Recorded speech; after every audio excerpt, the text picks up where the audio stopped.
François et Louis à venir à l'avant.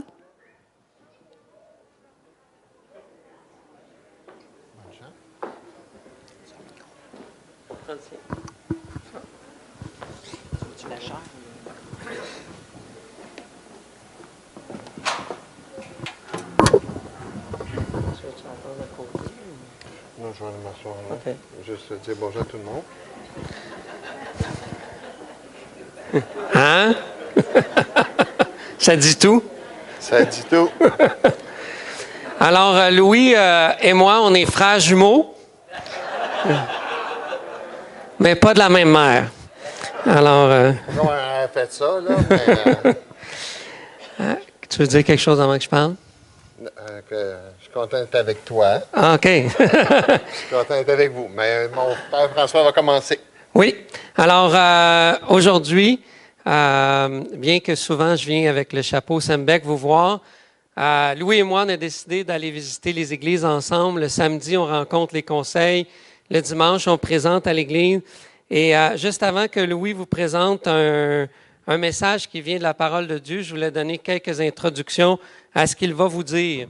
Mais juste avant, on parlait de quelque chose de triste avec Ève, mais quelque chose de joyeux aussi. Je ne sais pas où ils sont, je ne les vois pas là. Ah, dans le fond. Quelque chose de joyeux aussi avec Alex qui finit son parcours d'études. Donc, on va célébrer ça. Vous êtes invités à célébrer le 10 mai. On remet les diplômes à Montréal pour fêter ça. Donc, on a hâte. Je vois le signe de la tête. Hein? Ça a commencé il y a longtemps, cette affaire-là. Là, ça termine. C'est bon. Eh bien, toujours pour rappeler en introduction de ce que Louis va nous dire, c'est bien de se rappeler la vision même de cette association d'églises. Pour ceux qui sont nouveaux ici ce matin, l'Église du Flambeau fait partie en coopération avec un ensemble d'églises au Québec qui s'appelle l'Association des églises. Et on travaille ensemble. Et notre rêve, c'est bon de le rappeler, notre rêve, c'est de contribuer à bâtir une province solidaire par le mouvement de l'Évangile qui engendre des conversions personnelles, des communautés en mission, comme vous avez parlé ce matin, une société de plus en plus juste et le renouvellement de la culture dans le Québec. Qu'est-ce que ça veut dire, ça? Premièrement, il faut savoir que c'est un rêve. Alors, un rêve, on ne contrôle pas beaucoup un rêve, mais on peut le souhaiter. On peut certainement rêver. Et c'est un jour, on veut voir un tel mouvement de l'Évangile au Québec que tout serait bousculé et chamboulé. Amen. Alors, on dit tout le temps, Louis et moi, que dans une époque où il y avait eu un grand mouvement de réveil à un endroit, eh bien, les fermiers n'arrivaient plus à faire obéir leurs chevaux. Parce que avant, ils sacraient tout le temps. Puis là, ils ne sacraient plus. Fait que les chevaux étaient tout mêlés, ils n'arrivaient plus à avancer. Alors, vous voyez, quand l'Évangile arrive, là, tout change dans la culture. Et c'est ça qu'on rêve au Québec. Alors, notre mission comme association, qu'est-ce qu'on a comme mandat ensemble? Eh bien, nous mobilisons nos forces collectives afin de permettre au plus grand nombre de connaître la puissance de l'Évangile, de grandir dans la foi chrétienne, dans des communautés intergénérationnelles, accueillantes et connectées avec leur milieu de vie, en combinant nos ressources pour faire 4 choses: équiper, ça c'est former des gens; renforcer, s'assurer que les disciples soient obéissants; implanter de nouvelles églises et rayonner lorsqu'on veut partager cette bonne nouvelle autour de nous. Donc, l'association, c'est simplement un catalyseur pour aider chacune des églises parce qu'on met nos forces collectives ensemble à pouvoir accomplir ce mandat, cette mission qu'on s'est donnée. Et puis, ce que j'aimerais dire là-dessus, c'est évidemment, on voit que c'est la puissance de l'Évangile qui est derrière une telle action. Ça ne vient pas de notre force à nous ou de notre unité à nous. Nous avons décidé il y a quelques années de mettre au monde une façon de parler entre nous qu'on appelle Mission Québec. J'aimerais juste vous en parler et Louis va aller dans les Écritures avec vous pour bien soutenir ce que je vous présente en ce moment. Alors, voyez-vous, le Québec est l'endroit où il y a le moins de chrétiens évangéliques, et pas seulement en Amérique du Nord, mais dans tous les Amériques. Et ça, c'est une réalité que l'on veut faire connaître. Avant, on utilisait la structure de l'association pour parler aux gens. Mais la structure, ce n'est pas nécessairement qu'est-ce qu'on veut que les gens voient. Alors, il nous fallait une vitrine, il nous fallait quelque chose à présenter. Et on a décidé d'appeler cette réalité-là Mission Québec. Parce que le Québec est un champ missionnaire et on veut que ce soit connu de l'intérieur et de l'extérieur. Laissez-moi vous expliquer ça. D'abord, le plus grand besoin qui est là, en Amérique du Nord, se doit d'être connu. C'est notre réalité. On veut prier pour ça, on va voir tantôt.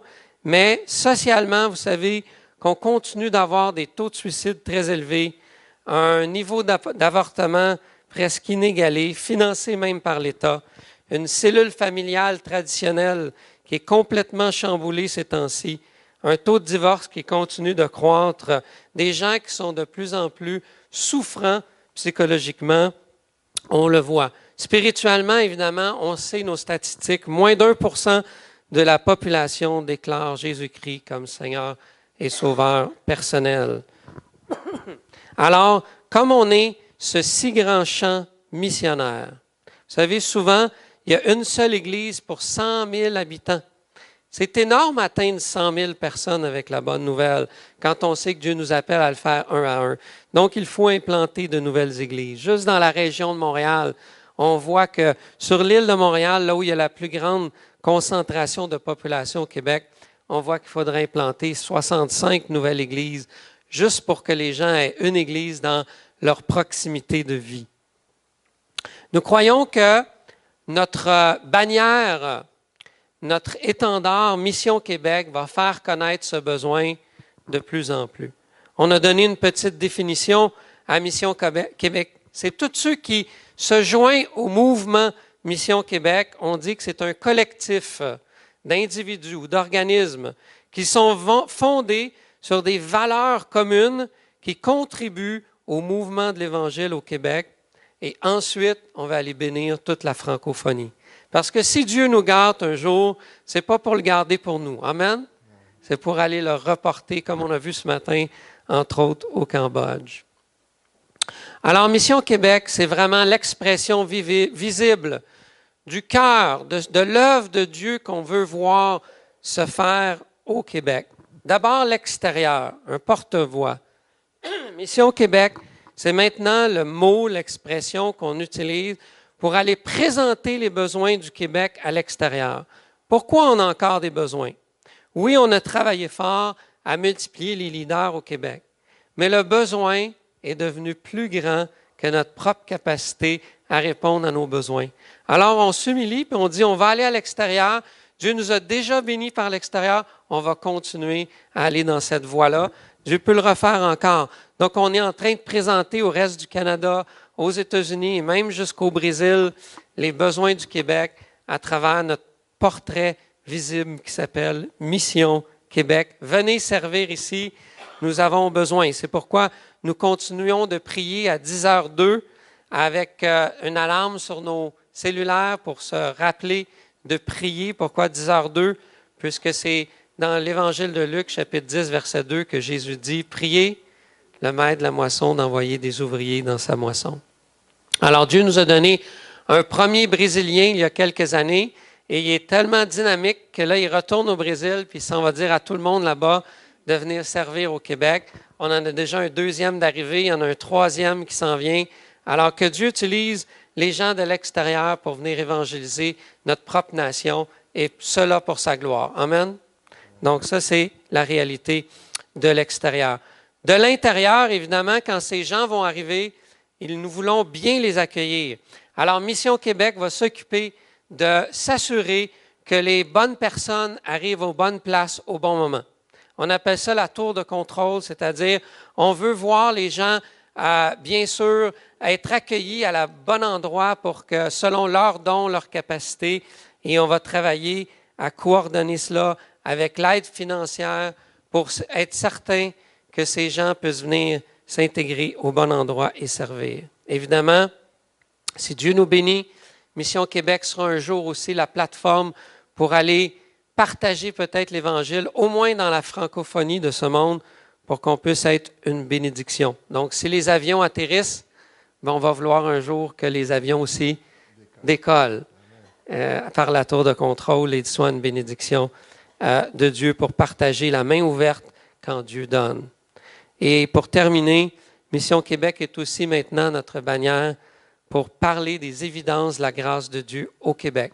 Si vous avez l'occasion d'aller sur Internet, vous pouvez aimer la page Mission Québec sur Facebook, Instagram, sur le site web même, et ça vous allez voir les histoires de ce qui est en train de se passer au Québec. Parce que quand vous êtes ici à Granby, vous ne savez pas nécessairement ce qui se passe au Lac-Saint-Jean ou à Sept-Îles ou partout ailleurs au Québec. Alors maintenant, c'est maintenant visible. On veut partager des histoires qui sont connectées aux valeurs qu'on veut voir. Et une des valeurs, vous la vivez ici à Granby, la valeur, c'est de travailler ensemble, les églises.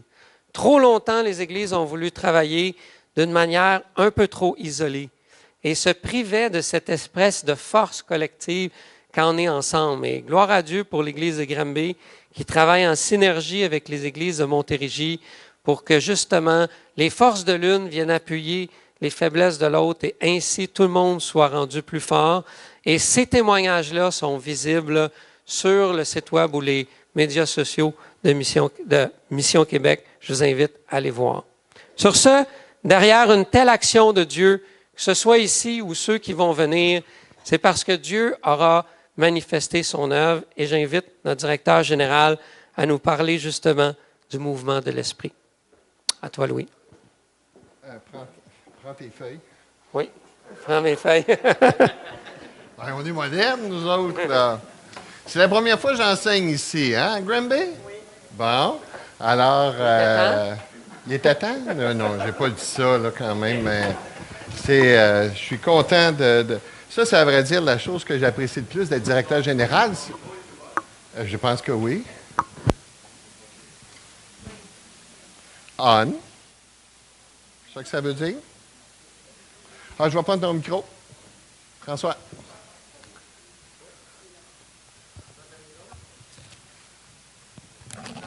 On fait un échange. Très bien.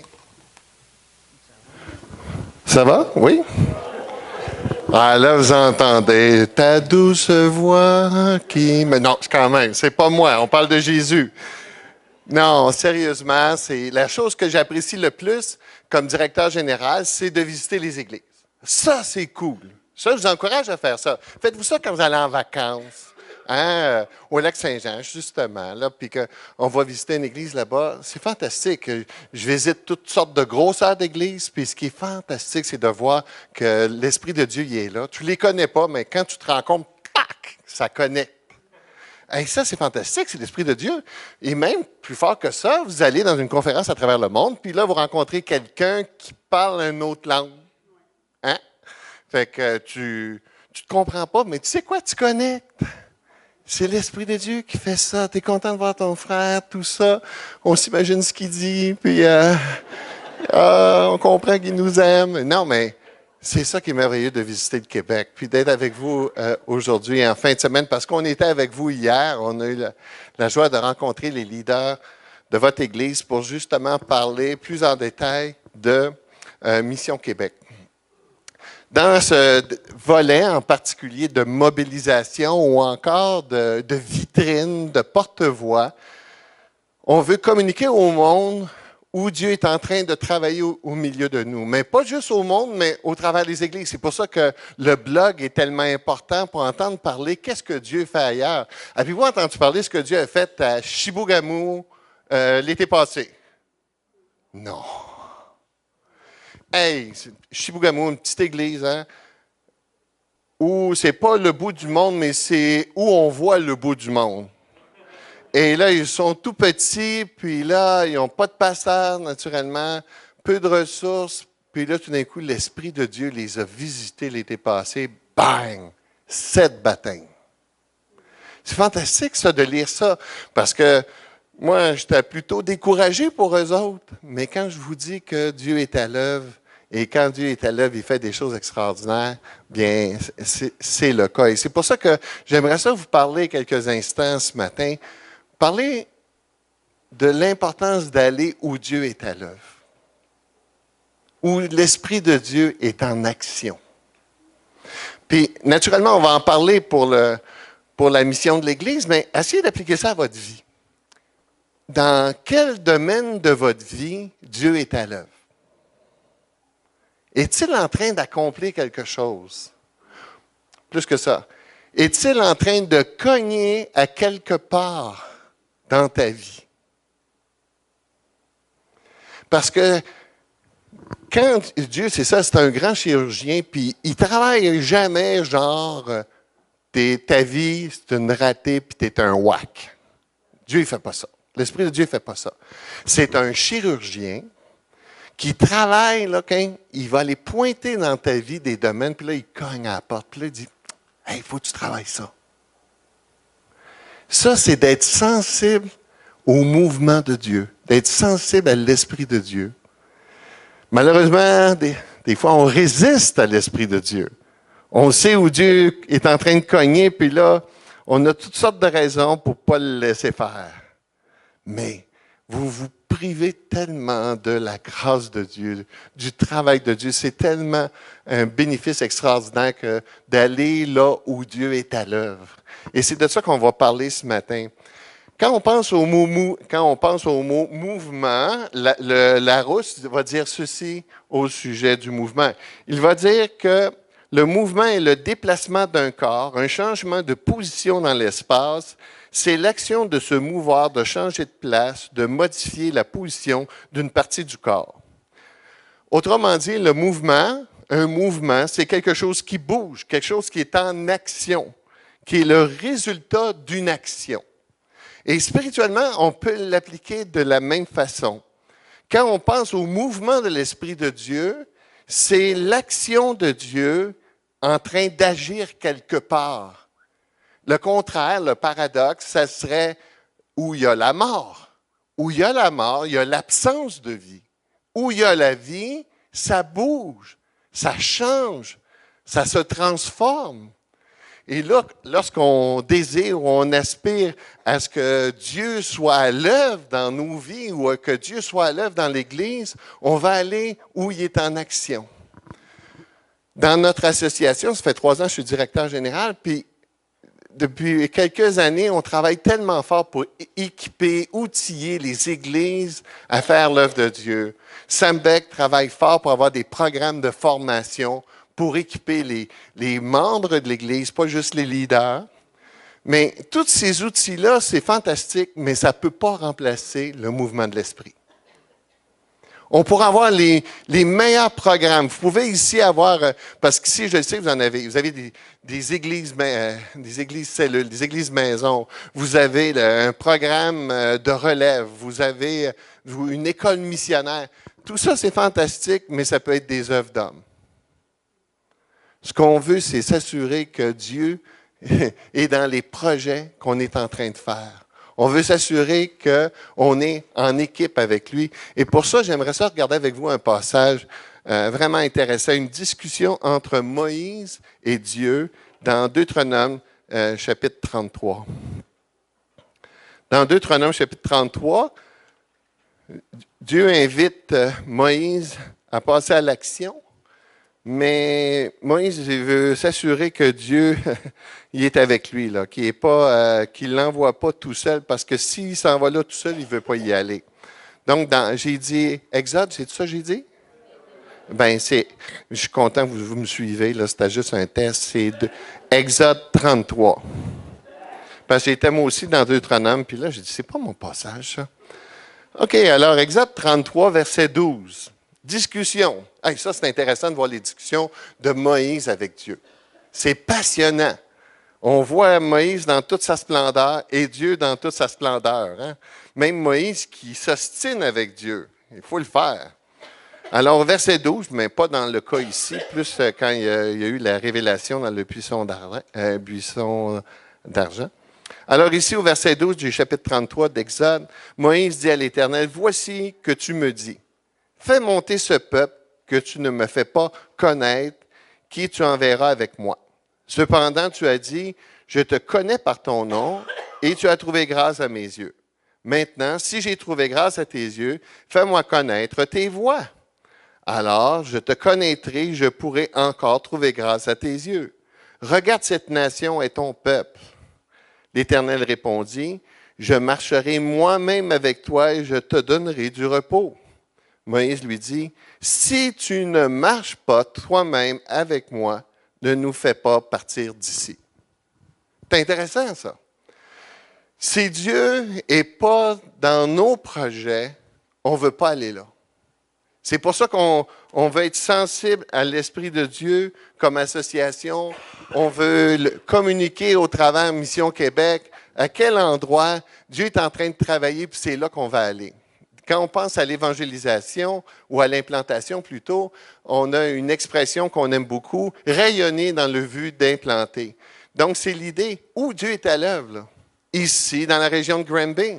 Est-ce que c'est au travers le comptoir alimentaire? Est-ce que c'est au travers le jardin communautaire qui s'en vient?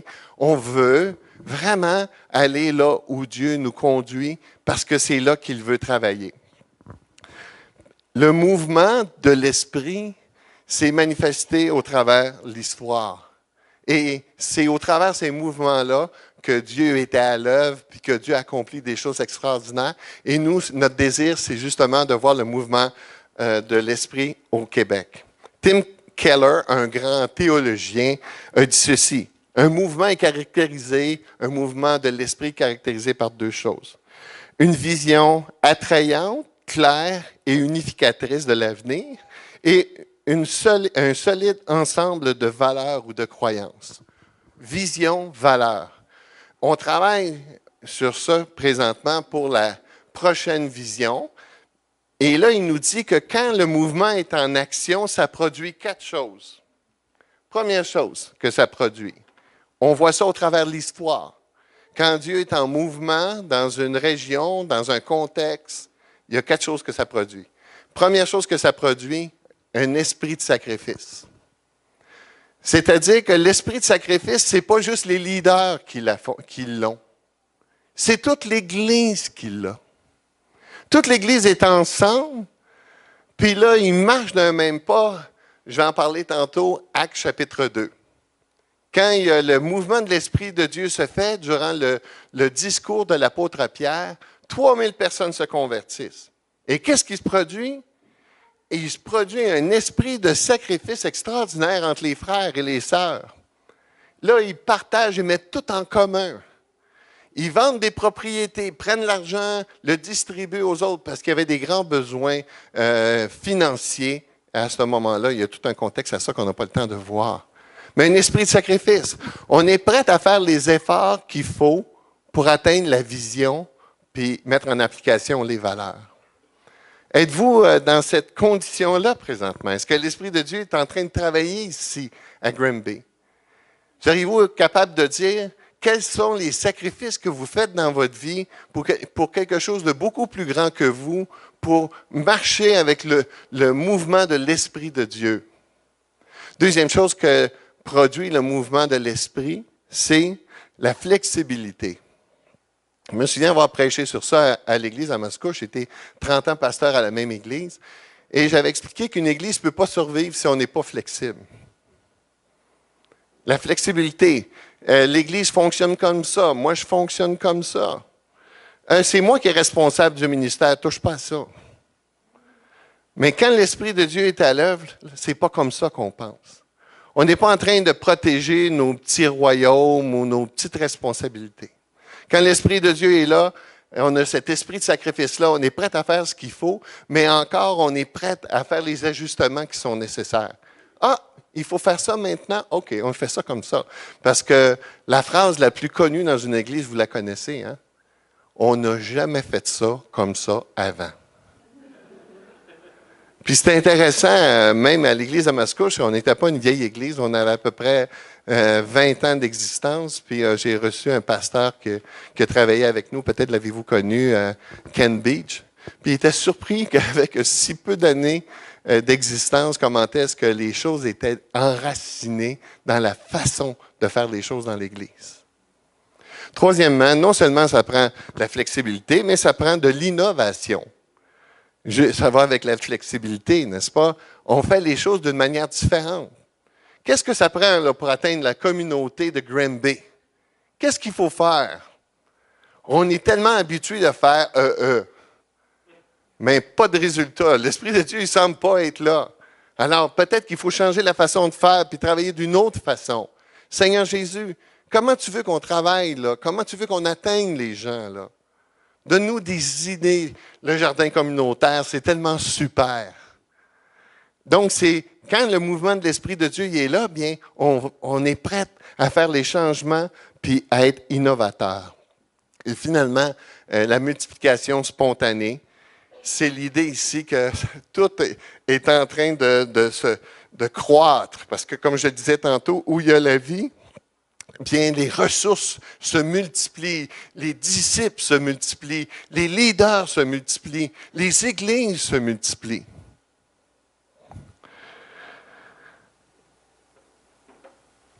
Dans un autre livre, on pouvait lire ici, c'est quoi la différence entre un mouvement de l'esprit et une institution. Puis Tim Keller, on va le mentionner tantôt, il explique que c'est pas l'idée que être une institution, c'est mauvais, puis le mouvement de l'esprit, c'est bon.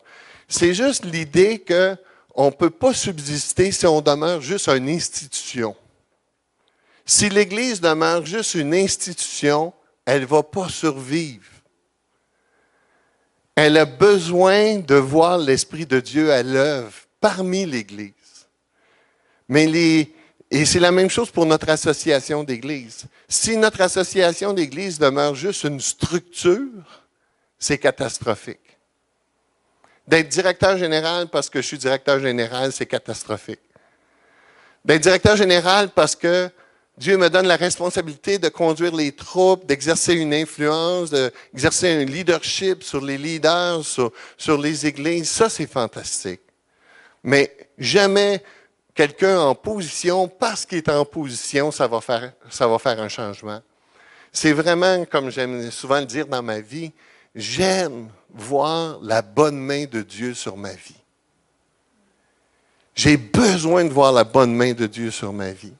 Alors, ceux qui fonctionnent juste comme une institution, si on le met en comparaison, le mouvement, il est progressif, parce que comme je le disais tantôt, c'est la vie. Une institution est conservatrice. Un mouvement de l'esprit est actif, influent plutôt qu'influencé. Une institution est plus ou moins passive, cédant aux influences extérieures. Un mouvement de l'esprit est tourné vers l'avenir, une institution est tournée vers le passé. Un mouvement de l'esprit est prêt à prendre des risques, une institution est anxieuse et prudente.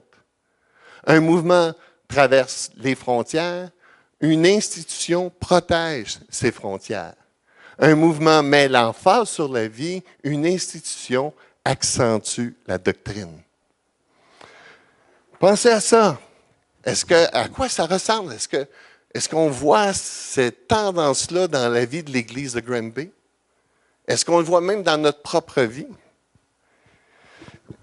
Dans le psaume 126, il exprime, lorsque l'Esprit de Dieu vient nous visiter, ça produit un état de rêve, de joie, de célébration. Est-ce que c'est encore comme ça dans votre vie? Est-ce que votre vie présentement est différente qu'au moment où vous avez connu le travail de Dieu, au moment où vous avez donné votre vie à Jésus? Au moment où, en tout cas, je ne sais pas comment ça s'est passé dans votre vie, mais moi, quand j'ai donné ma vie à Jésus, vous savez ce qui est arrivé? Il y en a qui vont dire que ce n'est pas original. J'ai pleuré. Parce que moi, je braille tout le temps. Je suis un braillard. Mais pas des pleurs de joie. Je me souviens, j'ai accepté le Seigneur à la messe de minuit en 1977. Puis là, je vais dans la famille, après, c'est la célébration de Noël. Là. Puis là, je suis là dans la famille, c'est-tu merveilleux Noël? Puis là, je braille, puis je suis heureux. Puis... Hey, c'était fou, là. Rencontrer Jésus, là, j'avais lâché prise, j'avais dit oui à son appel, oui à son amour. Est-ce comme ça que vous vous sentez encore, vous, dans votre vie? Ou vous êtes plutôt du genre à dire, il y en a un qui vient d'accepter le Seigneur, puis tu es un petit peu excité, là, tu vas te calmer, tu vas voir. Avec les années, là, la normalité va te rattraper. C'est pas ça qu'on veut. C'est la même chose ici. À l'église du Flambeau, on veut garder cette excitation-là, cette joie, cette action de l'Esprit de Dieu. Voir des petits bébés qui se convertissent et qui courent partout dans l'église, c'est-tu fatigant? Un petit bébé qui vient de connaître le Seigneur, là, tu sais, là, il ne sait pas comment marcher, il ne sait pas comment parler, puis là, il fait bien du bruit. C'est comme la famille, hein? C'est, aller dans une résidence de personnes âgées, c'est pas comme aller dans une garderie. Là. L'Église, ça devrait être comme une garderie, où là, ça bouge, la vie, ça se multiplie. C'est excitant. C'est comme ça la vie normale. Watchman Nee avait écrit un livre, La vie normale. La vie normale, c'est la vie, c'est la joie, c'est l'excitation, c'est le sacrifice, c'est l'innovation, c'est la flexibilité. C'est ça qu'on veut voir dans notre beau Québec. On veut voir la vie. Comment maintenant, justement... À quelle heure je dois terminer, moi, là? Je peux parler longtemps de même, là? À 25, merci. Parce que la semaine passée, on m'avait donné 1 heure, mais c'était vraiment pas la bonne heure. Et là, je voyais les leaders en arrière me faire des signes qu'il fallait... J'arrête, ils étaient en panique.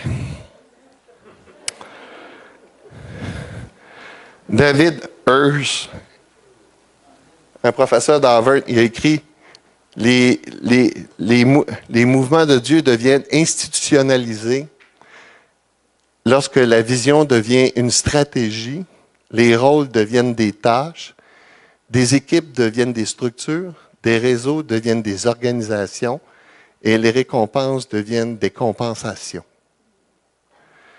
C'est comme, ils sont partis d'une place, puis sont allés complètement dans une autre place. Et cette autre place-là, c'est pas la vie, c'est la mort.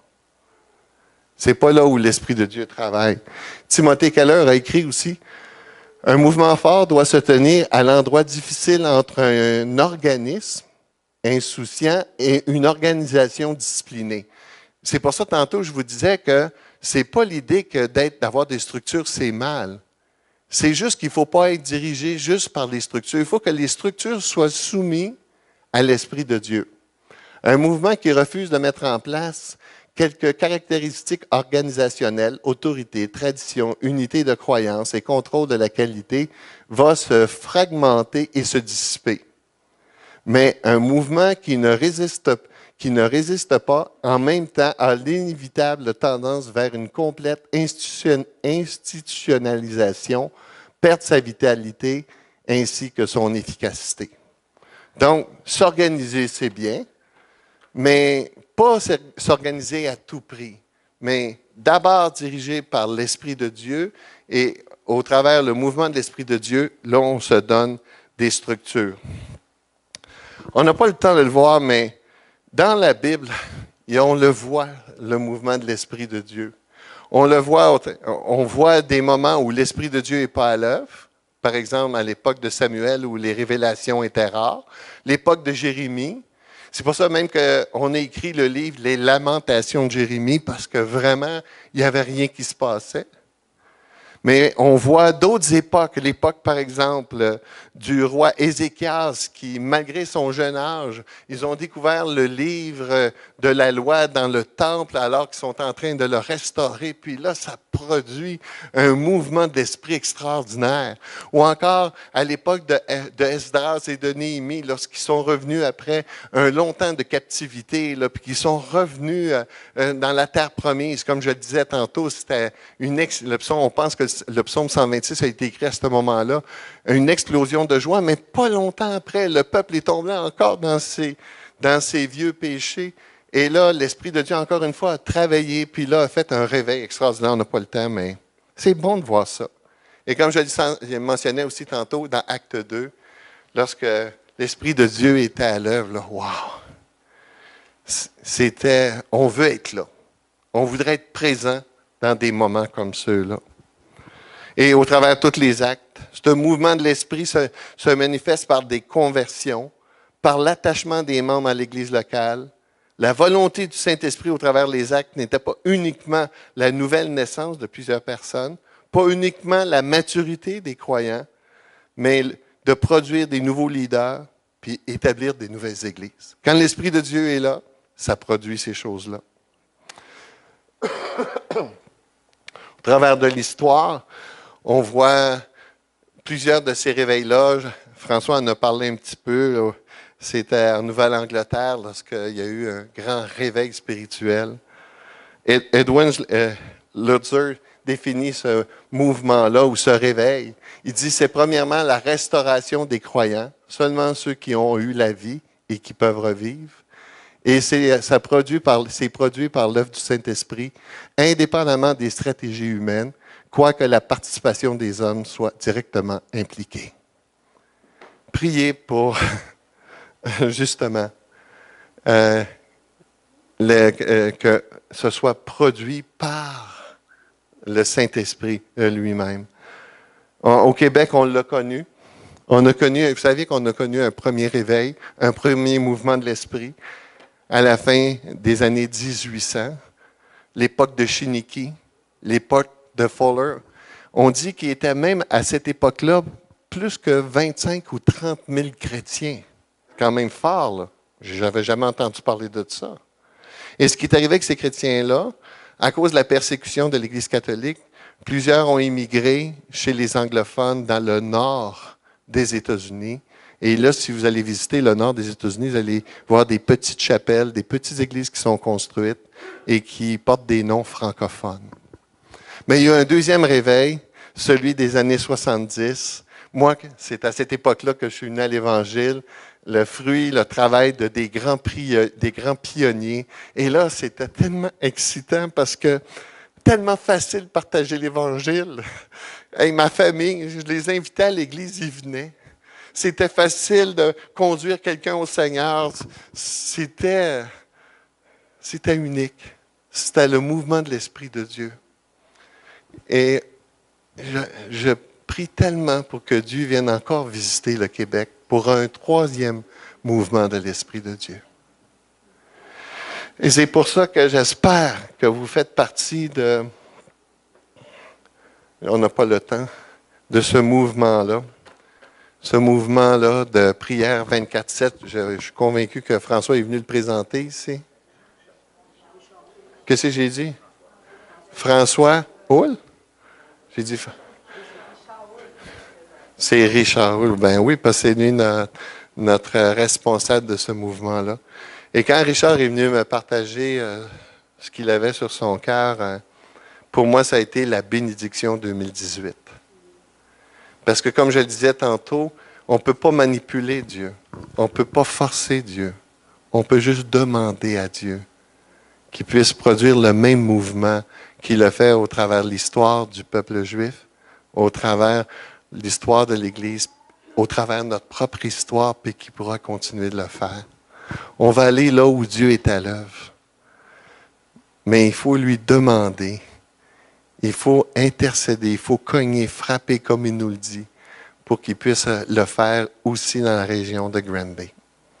Alors, je vous invite à prier, de vous joindre à ce mouvement de prière-là. Vous n'êtes pas obligé de faire partie dans l'organisation, mais si tout votre cœur est là, puis que vous priez pour le Québec, puis que vous priez pour votre région, Dieu entend, puis il dit qu'aucune de nos prières sont perdues parce qu'elles sont amassées dans des coupes.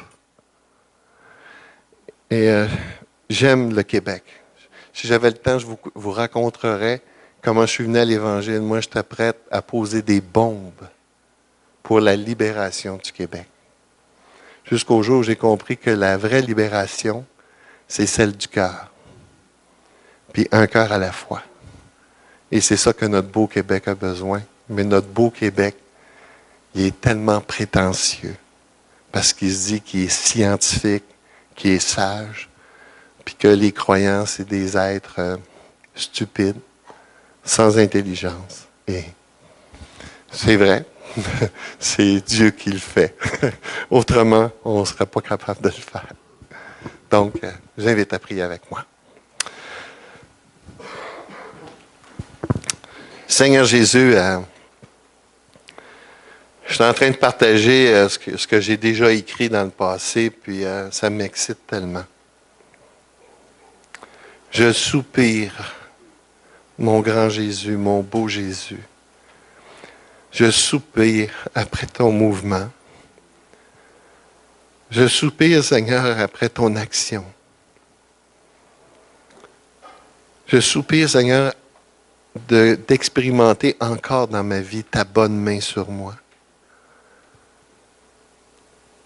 Je soupire, Seigneur, que tu puisses continuer dans mon propre cœur, dans mon propre couple, où, Seigneur, tu es en train de frapper à la porte, où tu es en train de pointer comme un grand chirurgien. Je veux, Seigneur, aller là où tu veux me conduire. Et je te prie pour mes frères et mes sœurs, Seigneur. Tu connais les besoins de cette Église, tu connais le besoin de ses bien-aimés. Que, Seigneur, tu puisses continuer d'être à l'œuvre, parce que c'est ça qui est spécial avec toi, tu ne lances jamais la serviette. Tu es concerné par nos vies, parce que tu as dit que cette bonne œuvre que tu as commencée en nous, tu vas la rendre parfaite. Tu es un Dieu résilient, un Dieu persévérant. Puisses-tu, Seigneur Jésus, travailler dans cette Église. Puisses-tu travailler dans cette communauté. Je te prie, Seigneur, pour ce rêve, ce jardin communautaire, Seigneur, qu'il puisse être une inspiration pour la population et que, Seigneur, tu puisses amalgamer ça avec le comptoir alimentaire, avec le magasin SEM, Seigneur. Jésus, on veut atteindre le plus grand nombre pour toi. On te demande, Seigneur, ces choses à toi parce que c'est toi qui peux le faire, autrement on n'est pas capable. Dans le nom de Jésus, on implore pour ce mouvement de l'Esprit. Amen.